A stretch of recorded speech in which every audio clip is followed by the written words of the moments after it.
Welcome, my friend.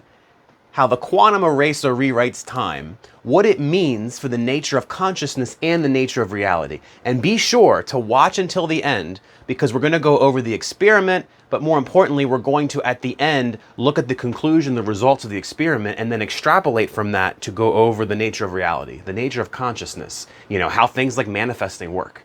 Self-development, how that can work with this same framework. And I've been studying quantum physics now for, probably at this point, 6 or 7 months in real earnestness. And I've broken down this experiment into a simple part, so don't feel like it's going to be too complicated. I had to reread the chapter with this particular experiment like a dozen times to get, the information and to get, everything flowing well.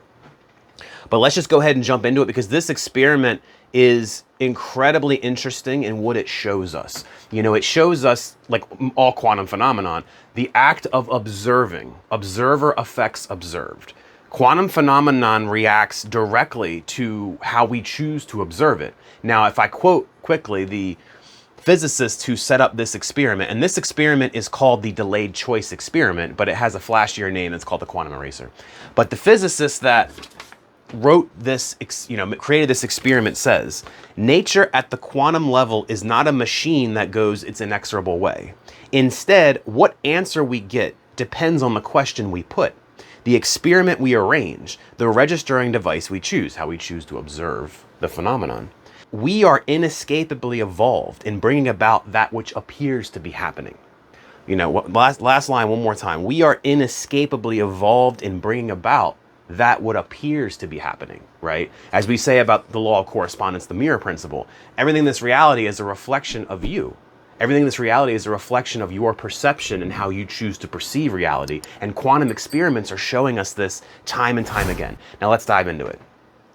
Now this is, again, the delayed choice experiment. What I have written here in blue is a representation of the experiment as it's been set up. The brown is more from notes for me, because you probably can't read it from that far away, but to help keep me on task where we're going. And we're going to get into the results that tie into consciousness and reality. So watch until the end. There's going to be a lot of moving parts. But we're going to break everything down. So in this experiment, the physicist shoots a beam of light, right? A beam of light, a beam of photons, at a half silvered mirror. Now, don't worry about that. All that means is the beam of light gets shot to this point. Once it hits here, the beam of light is split in two directions. One beam goes to A, and one beam goes to B. A and B are just regular, plain, basic mirrors. And their job is to simply bounce the beam this way. So A and B reflect the beam to observation point P. P is where we're choosing to observe the quantum phenomenon. P is where, when we peek beneath the quantum hood, we get to we force the probabilities to collapse, and we force something to materialize. Now, when you look at this, in the beginning, basically we're shooting a beam, so no matter if we don't observe it, if we leave everything alone, two waves come to point P. Now, the second we choose to observe what's happening at P, this is where things get really interesting and things get really weird. How we choose to observe changes everything. If we choose to observe a wave, if we go looking for a wave at observation point P, what we see is two waves coming together, like we expect, right? We shoot the beam of light, it splits here, boom, boom, we see two waves. All right, video over, there you go. But it gets even more interesting.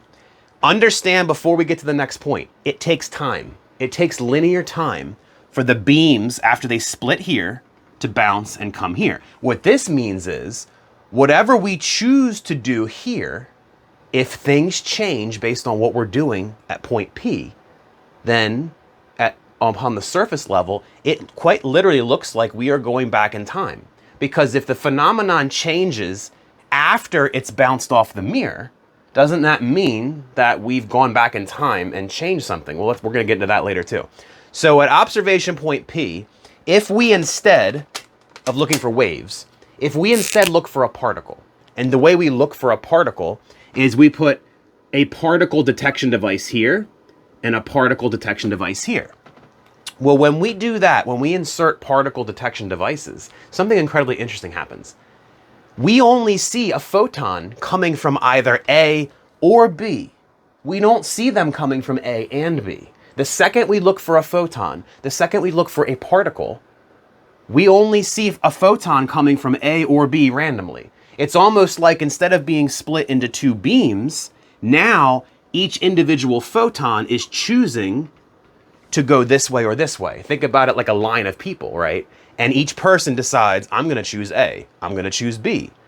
But in the beginning, it was a wave and a beam, a wave that chose both directions. But the second we choose to observe a particle, now all of a sudden, it's choosing one direction.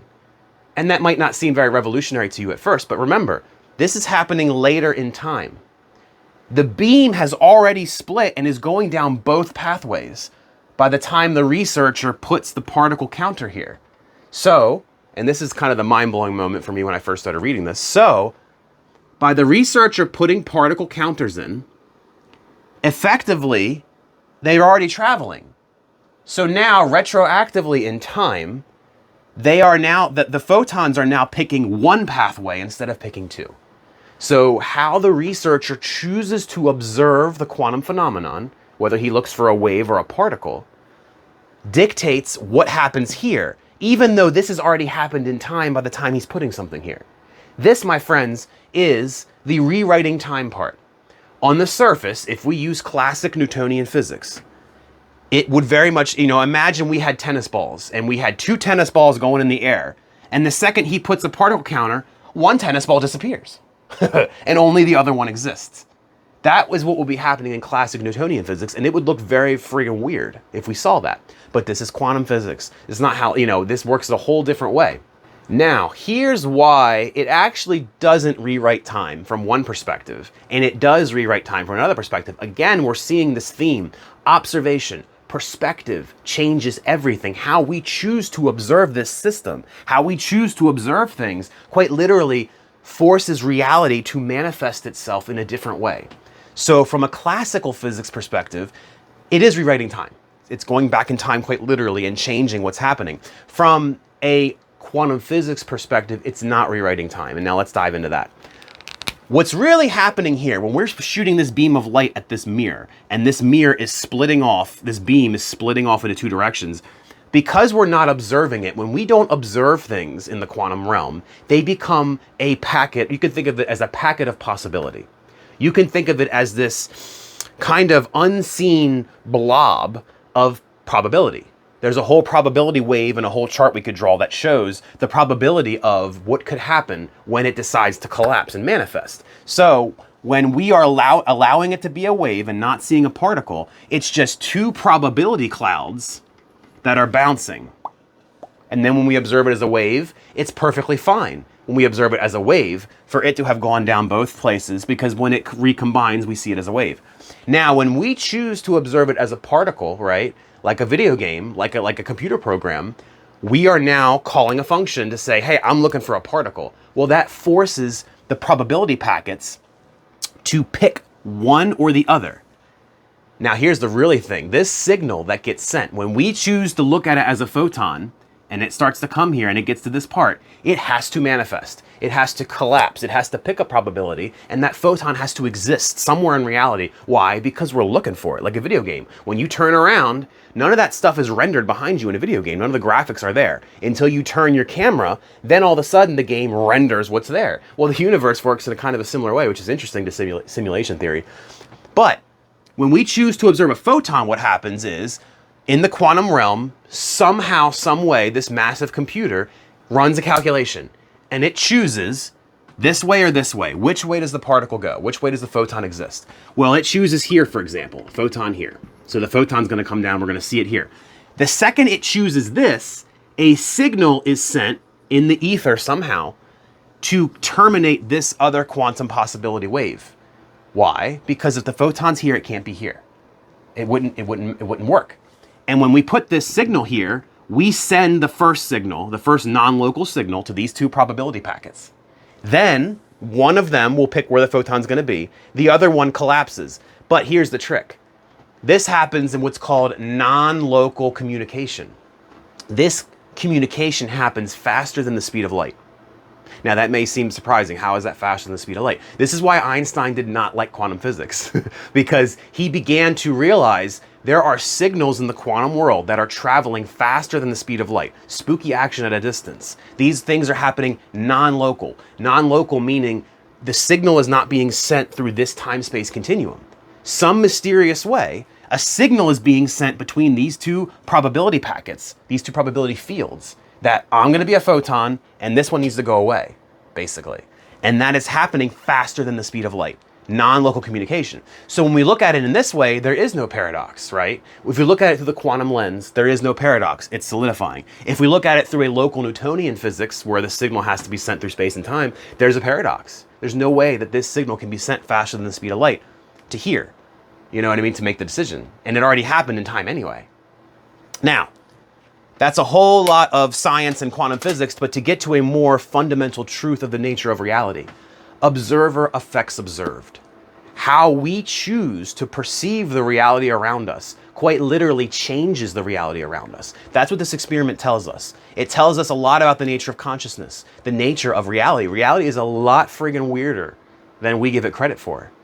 And when we can look at this experiment and realize that quantum physics, the quantum realm, makes up everything. It's the foundation of everything. And we are built, even though we are these much larger beings at a macro scale, we are built out of this quantum stuff. That's what's inside of us. So understand that all of reality has the quantum physics underpinnings. What that means is you can have hope, inspiration, to understand that your perception, how you choose to perceive reality around you, quite literally changes the reality around you. A lot of people kind of poo-poo on this idea and they say, oh, that's just some new age fluff, that's just some nonsense. Well, no, I mean, we have literal experimental data. There is evidence and experiment after experiment after experiment that how we choose to look at something quite literally forces reality to manifest in a different way.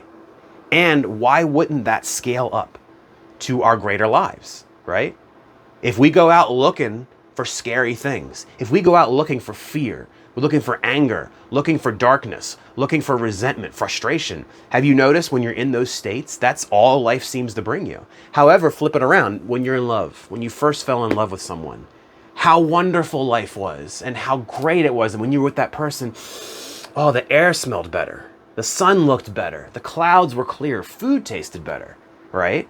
Nothing's fundamentally changed about the physical properties of reality around you. The only thing that changed was your perception. The only thing that changed was your point of observation and how you choose to dress all this phenomena around you.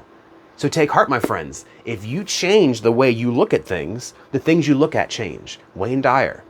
When you change the way you look at things, the things you look at change. And when you can apply this to your life in all areas, it just makes everything so much more vibrant, so much more alive, so much more joyful. Instead of, looking at everything through the lens of fear and anxiety and frustration and resentment and judgment. This should be better. There shouldn't be starving children in these countries. There shouldn't be wars around the world. By having that energy, you're making a world full of you know what I mean? Where instead, if you look at the world and see the beauty and the wonder of the world, not ignoring those things, but understanding that they exist simultaneously with the happiness, with the joy, it makes reality just so much more interesting, and it really helps us to kind of level up ourselves, level up our life. So this is relevant to you whether you're manifesting, whether you're a spiritual development person, whether you're a self-development person, whether you just want a better life and a better version of yourself. You want to step into that greatest version. Information like this is great because it gives us hope and it gives us proof that the stuff you see on channels like mine and others are really how reality works. I mean, this is how it works. But let me know in the comments below, what did you think of this video? What did you think of this experiment? I mean, when I was reading the book on this experiment, I hope I did justice in bringing it to light in a simple fashion. I didn't make it too complicated, which I feel like I might have. But let me know in the comments below what you think, and if you enjoyed the video, smash the like button. I appreciate it. And share this video with anyone that you know who may need a new perspective on reality, who maybe needs some help to understand that they can change their reality. They're not stuck. They're not a victim of circumstance. They are the captain of their ship, the captain of their soul. All right, my friends, I hope you choose to make it a great day. Much love to you. Peace.